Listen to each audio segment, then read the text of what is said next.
وہ مدینہ منورہ جانے والا ہے۔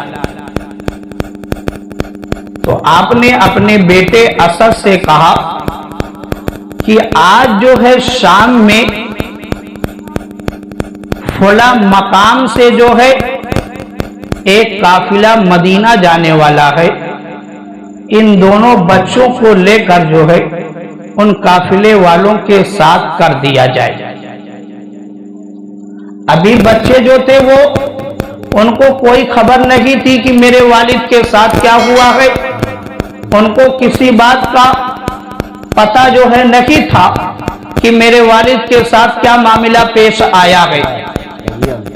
اب قاضی شریح جو ہے جب بچوں کے پاس گئے اور پیار کرنے لگے، ان کے سروں پر ہاتھ پھیرنے لگے، تو جو بڑا بیٹا جس کا نام محمد بتایا گیا ہے وہ سمجھ جاتے ہیں کہ کوئی نہ کوئی بات جو ہے ضرور پیش آئی ہے، اس لیے آج اس انداز سے جو ہے ہمارے ساتھ قاضی صاحب جو ہے پیش آ رہے۔ محمد نے پوچھ لیا کہ آخر بات کیا ہے، وجہ کیا ہے، کیا ہمارے والد کے ساتھ کوئی معاملہ پیش آ گیا؟ آپ تو یتیموں جیسا برتاؤ، یتیموں جیسا پیار ہمارے ساتھ کر رہے ہیں، کیا میرے والد کو شہید کر دیا گیا؟ کیا میرے والد کو قتل کر دیا گیا؟ تو قاضی شریح نے کہا کہ اے محمد، آپ کے والد کو جو ہے شہید کر دیا گیا ہے، کوفیوں نے انہیں دھوکہ دے دیا، اور دھوکے میں جو ہے دھوکے کی وجہ سے وہ تنہا ہو گئے، اور ابن زیاد نے جو ہے انہیں قتل کر دیا۔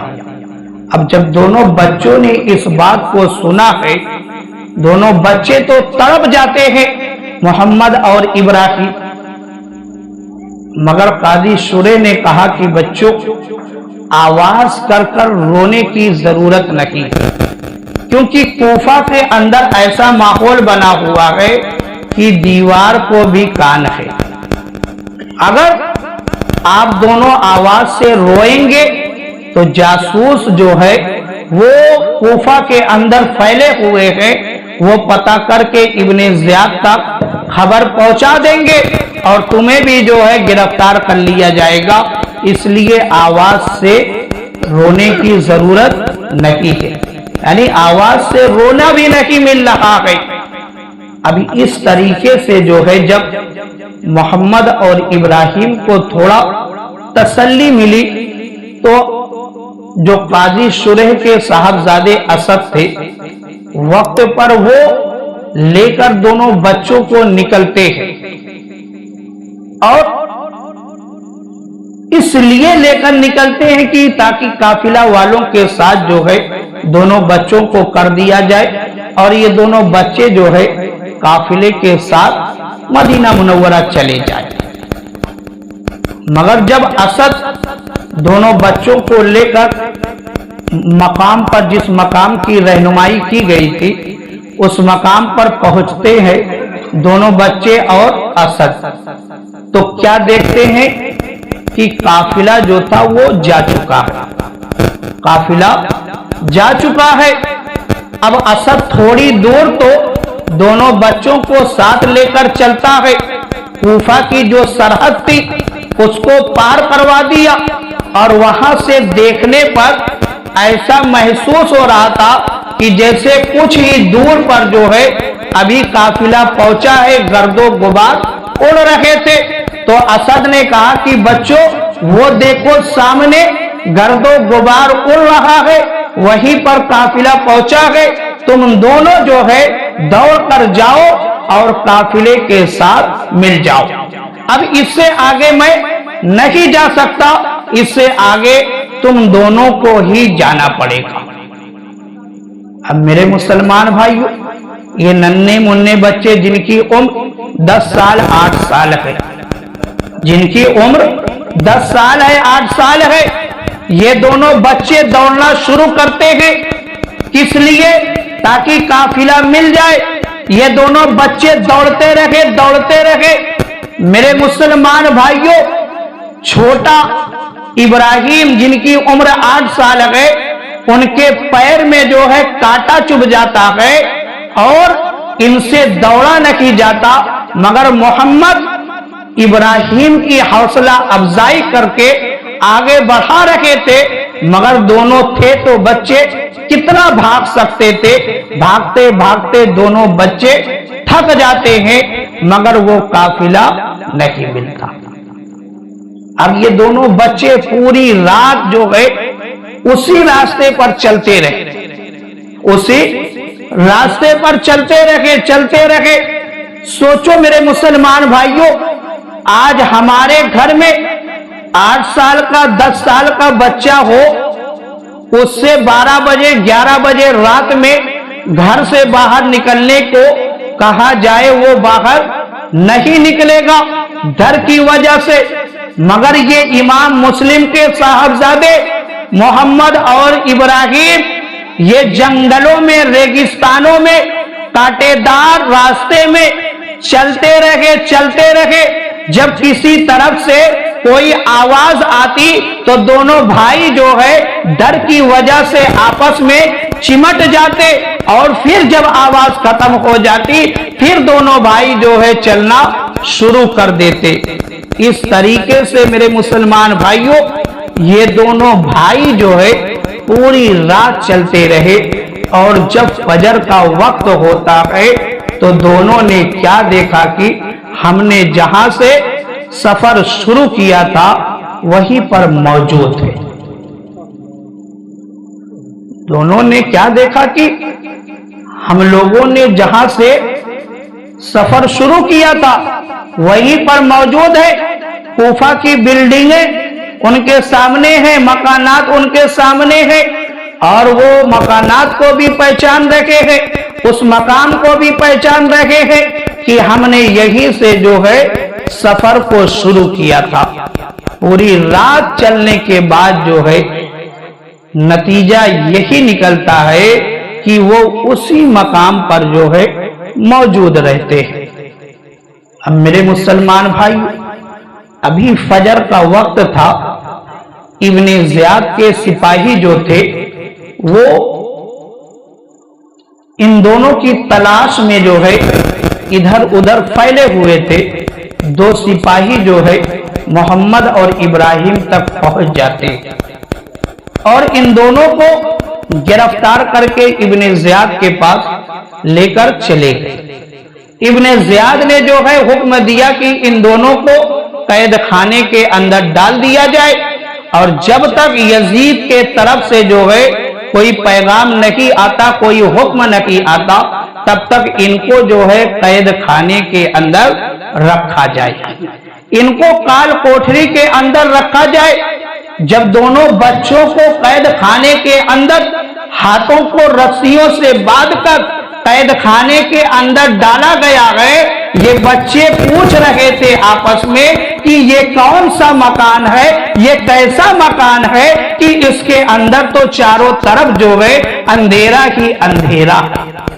ان بچوں نے ابھی تک تو قید خانہ دیکھا ہی نہیں تھا، ایک تو پوری رات سفر کر کے تھک ہار چکے ہیں، اور ہاتھ جو ہے رسیوں سے باندھا جا چکا ہے، بھوک الگ ہے، پیاس الگ ہے، تھکان الگ ہے۔ میرے مسلمان بھائیوں سوچو، 8 سال کا بچہ، 10 سال کا بچہ کتنی مصیبتوں کا سامنا ایک ساتھ کر رہا ہے، مگر زبان پر جو ہے شکوہ کا ایک الفاظ نہیں آ رہا۔ ہر حال میں دونوں بچے اللہ کا شکر ادا کر رہے ہیں، شکایت نہیں کر رہے۔ جب دونوں بچوں کو جو ہے قید خانے کے اندر ڈال دیا گیا تو قید خانے کا جو داروغہ تھا، جس کا نام جو ہے مشکور بتایا گیا ہے، یہ اہل بیت سے محبت کرنے والا تھا۔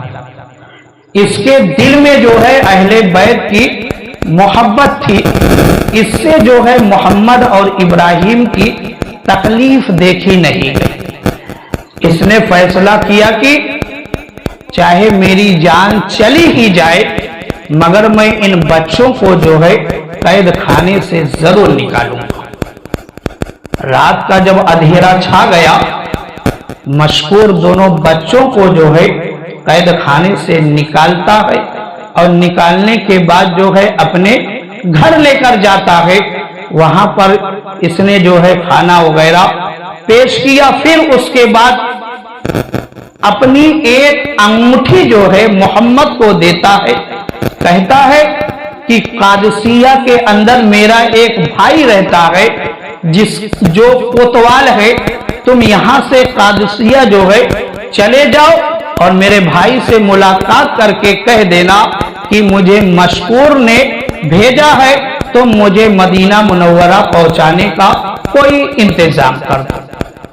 اب یہ مشکور دونوں بھائیوں کو لیتا ہے اور جو راستہ قادسیہ جاتا تھا اس راستے پر لا کر جو ہے مشکور نے دونوں بھائیوں کو، دونوں بچوں کو چھوڑ دیا اور کہا کہ تم سیدھا یہی راستہ پکڑ کر قادسیہ جو ہے چلے جانا. میرے مسلمان بھائیوں، یہ 8 سال 10 سال کے محمد اور ابراہیم جنہوں نے ابھی تک مدینہ منورہ یا مکہ معظمہ کے علاوہ اور دوسرے مقامات دیکھے نہیں تھے، ان کو قادسیہ کا راستہ، قادسیہ کا سفر کرنے کے لیے جو ہے تنہا بھیجا جا رہا ہے. یہ محمد اور ابراہیم، ان کی ہمت دیکھے میرے مسلمان بھائیوں. آج کی ہماری اولاد ہوتی وہ یہ کام ہرگز نہ کر پاتی، کیونکہ انجان راستہ ہے. راستے کے بارے میں بھی کوئی جانکاری نہیں ہے کہ ہمیں کس راستے سے، کس طریقے سے کہاں پر جانا ہے. اور ایسے مقام پر جانا ہے جہاں پر کسی سے نہ جان ہے نہ پہچان ہے. مگر پھر بھی دونوں بھائی نے ہمت کی اور سفر جو ہے شروع کر دیا. اب دونوں بھائی رات بھر چلتے رہے یہاں تک کہ پیروں میں چھالے پڑ گئے. کبھی پیر میں جو ہے کانٹا چبھتا ہے، کنکری چبھتی ہے اور پیروں میں جو ہے چھالے پڑ چکے ہیں، مگر پھر بھی یہ دونوں بھائی سفر کر رہے ہیں. مگر جیسے ہی صبح ہوتی ہے، فجر کا وقت ہوتا ہے، تو دونوں بھائی کیا دیکھتے ہیں کہ ہم لوگوں نے جہاں سے سفر شروع کیا تھا اسی مقام پر موجود. میرے مسلمان بھائیوں، جب ان دونوں بھائی کی شہادت کربلا کی سرزمین پر لکھی جا چکی تھی، تو پھر یہ تقدیر سے کیسے بھاگ کر مدینہ منورہ جاتے؟ ان کے مقدر میں شہادت لکھی جا چکی تھی. میرے رب نے ان دونوں کو شہادت کے مقام پر فائز ہونے والا لکھ دیا تھا. ان کے مقدر میں، ان کی تقدیر میں شہادت لکھ دی گئی تھی. اس لیے میرے مسلمان بھائیوں، یہ کوفہ چھوڑ کر مدینہ منورہ نہیں جا پائے. اب جب دونوں بھائی نے دیکھا کہ ہم اسی مقام پر ہیں، تو اب ان کو یہ فکر ہوئی کہ اپنے آپ کو کہیں چھپانے کا انتظام کیا جائے، کیونکہ کل کی طرح پھر کہیں کوئی سپاہی جو ہے آ کر گرفتار نہ کر لے. تو ان کی نظر جو ہے ایک درخت پر پڑتی اور اس درخت میں جو ہے ایک کوہ تھی، اس کے اندر یہ دونوں بھائی جا کر بیٹھ جاتے ہیں، چھپ جاتے ہیں اور یہ سمجھتے ہیں کہ ہمیں کوئی دیکھ نہیں رہا، کوئی دیکھ نہیں رہا ہے. دونوں بھائی اس کے اندر موجود ہو جاتے، اپنے آپ کو چھپا لیتے ہیں. اور اسی درخت کے قریب میں جو ہے ایک چشمہ تھا.